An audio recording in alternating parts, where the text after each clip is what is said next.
Hello friends, welcome to our classroom. आज हम differential calculus start कर रहे हैं जिसका फर्स्ट टॉपिक है function. Let A and B two non empty sets, यानी दो हमारे सेट्स हैं ए और बी जो नॉन एम्प्टी है, यानी उनमें कुछ ना कुछ एलिमेंट्स हमारे होंगे। जैसे फंक्शन डिफाइन किया है हमारा ए से B is said to be function if to each function of element of x of A there exist a unique element y of b। Function हम किसे कहेंगे अगर जो हमारा एक एलिमेंट है x उसकी हमें यूनिक देयर एग्जिस्ट, तो उसका हमारा b में हमारा जो एलिमेंट मिलेगा तो वो क्या होगा y। जैसे कि हमने ना फंक्शन में x वैल्यू पुट की तो हमारी इमेज क्या आई y। ये हमारे दो सेट्स हैं a और b। यहाँ पे हमारा x है, a का एलिमेंट x, ठीक है, y का एलिमेंट और b का एलिमेंट y, तो उसकी जो हमें इमेज मिलेगी ये हमारा क्या बन रहा है फंक्शन। अब इसके दो टाइप हैं, एक तो है एक्सप्लिसिट फंक्शन, एक है इम्प्लिसिट फंक्शन। एक्सप्लिसिट फंक्शन क्या होता है जिसमें हम डायरेक्टली y की वैल्यू डायरेक्ट y की वैल्यू दी होती है, जैसे कि y equal to x plus 10। जैसे इसमें हमें इमेज की वैल्यू दी, इमेज हमारी y थी है ना, और वो हमें x की फॉर्म में मिल रहा है, डायरेक्टली मिल रहा है। और इम्प्लिसिट क्या हुआ, हमें डायरेक्टली नहीं मिलता फंक्शन, जैसे कि हमें उसे बनाना पड़ता है। जैसे ये हमारे है प्लेन,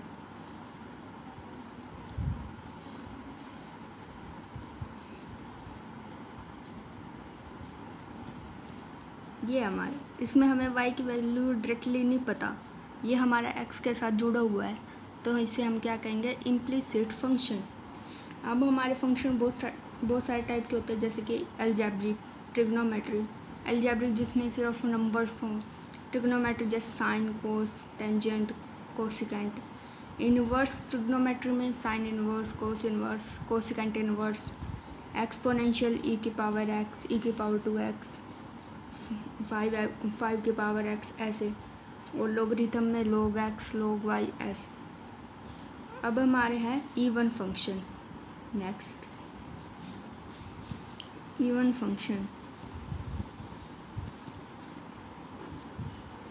जो हमारा इस कंडीशन को सेटिस्फाई करे, f of minus x equal to f of x। यदि हम x की वैल्यू की x के प्लेस पर हम माइनस एक्स रख दें तो वही फंक्शन आ जाए, वो उन दोनों की वैल्यू सेम हो। जैसे कि एक्स क्यूब है हमारा, कोई फंक्शन है एक्स क्यूब। अब हमारा एफ एक्स क्या है, x cube. F of minus x निकालते हैं, माइनस एक्स की पावर 2, तो क्या होगा एक्स स्क्वायर। देखो सेम आया ना, यानी f of minus x equal to f of x, तो ये हमारा क्या हो गया इवन फंक्शन। और भी बहुत सारे एग्जाम्पल हैं, जैसे कि हम इसको ग्राफिकली भी बता देते हैं। जैसे हमारा कोस का क्या होता है, कुछ इस टाइप से होता है कोस।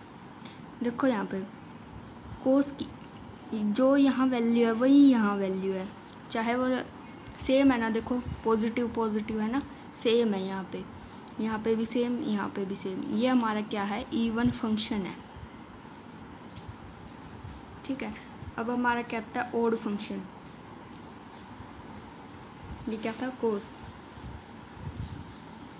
का ग्राफ था। अब क्या था हमारा ओड फंक्शन।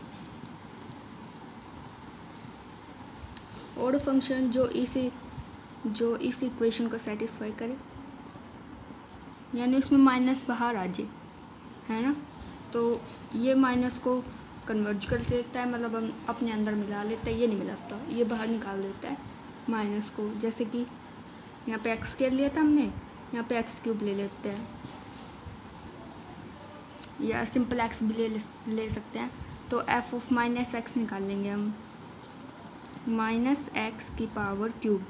अब ओड पावर हो तो हमारा एक माइनस बच जाता है, तो एक्स क्यूब। ये दोनों देखो सेम नहीं आया, ये इसका नेगेटिव आया है ना, तो ये इस इक्वेशन को क्या कर रहा है सेटिस्फाई। इसका एग्जांपल वो होता है साइन एक्स। देखो ऐसे है ना, साइन इस टाइप का होता है। ये तो देखो हमारा बीच में से स्टार्ट हो रहा है, ये ओरिजिन से स्टार्ट हो रहा है हमारा, और ये पीछे भी कर लेते हैं हम।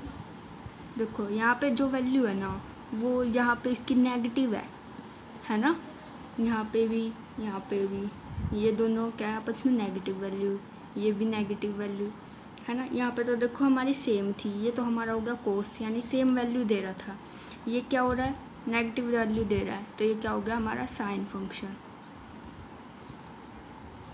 अब नेक्स्ट क्या हमारा पीरियोडिक फंक्शन।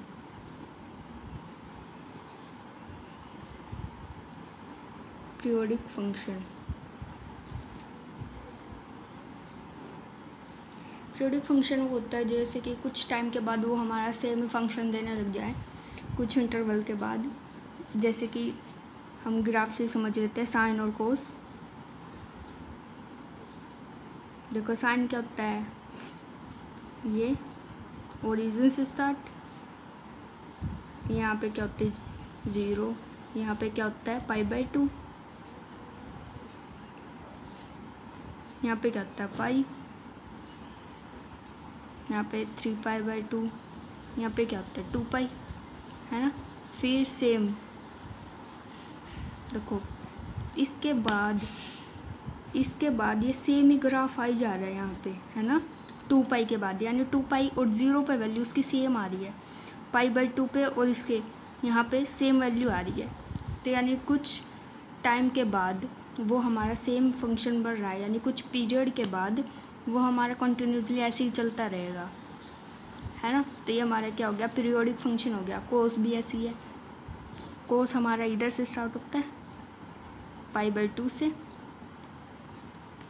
और ये ऐसे चलता है, यानी देखो यहाँ से फिर ये दोबारा ऐसे ही चलेगा यहाँ से कंटिन्यूसली, यानी कुछ 2π के बाद ये भी सेम ऐसे ही हमारा फंक्शन चलेगा।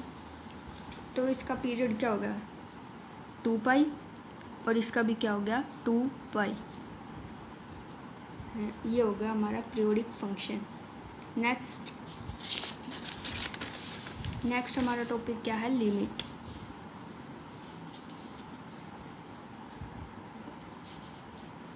देखो लिमिट क्या होता है, a function f(x) is said to have limit L when x tends to a if for every positive epsilon there exists positive number delta such that f of x minus L less than epsilon for all x for which 0 less than x minus a mod less than delta। अब इसने क्या कहा है, देखिए function की हमारी जब limit हो तब आएगी जब x हमारा टेंड करेगा a की तरफ, तो हमें क्या मिलेगा, एक एप्सिलॉन ऐसा मिलेगा जिसके लिए हमें पॉजिटिव वैल्यू डेल्टा मिलेगी।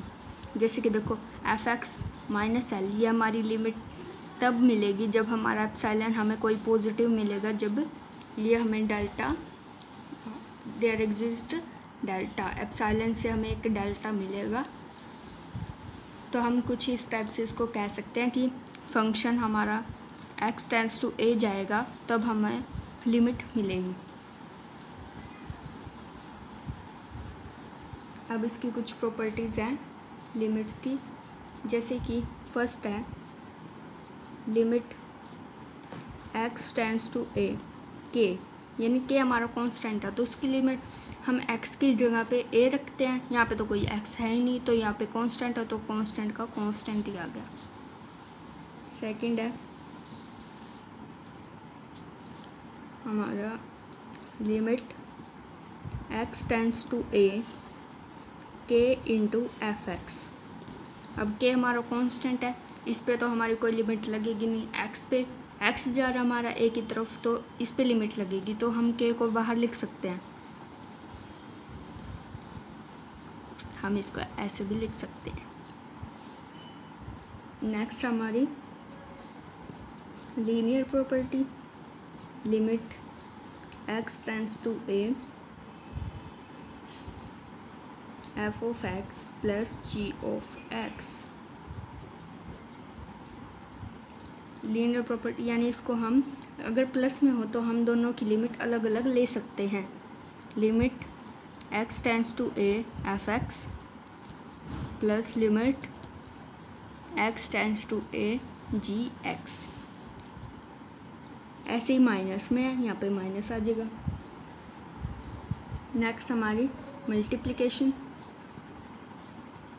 Limit x tends to a, अगर दो फंक्शन हमारे मल्टीप्लाई में हो तो उनको भी हम सेपरेट लिख सकते हैं। एफ एक्स इंटू लिमिट जी एक्स। ये हमारे लिए डिफ़िकल्ट हो जाता है कि दोनों पे लिमिट लगाने, तो हम अलग अलग लगा कर उनको मल्टीप्लाई कर देंगे तो ये हमारी इजीली हो जाएगा। ऐसे ही डिवाइड वाला है कि ना, डिवाइड दो फंक्शन डिवाइड में होंगे, लिमिट बाहर होगी तो उनको हम सेपरेटली लिख सकते हैं ऊपर नीचे लिमिट लगा के। अब एक और है limit x tends to a f x, उसकी पावर दे रखी है ए।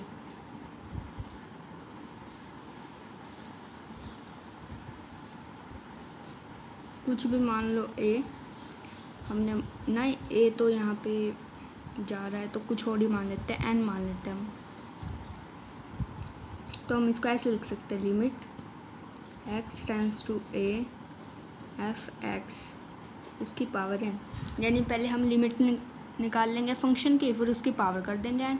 यहाँ पे तो हमारे लिए डिफ़िकल्ट था, पहले एन पावर करो उसकी फिर लिमिट निकालो। पहले हम फंक्शन की लिमिट निकाल लेंगे फिर उसकी पावर एन कर देंगे, तो ये हमारे लिए इजीली हो जाएगा।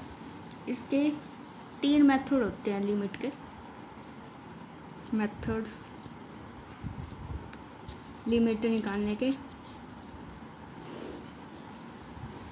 फर्स्ट होता है हमारा डायरेक्ट सब्स्टिट्यूशन,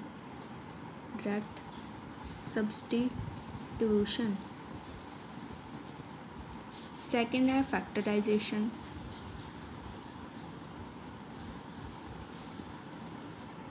थर्ड है रैशनलाइजेशन।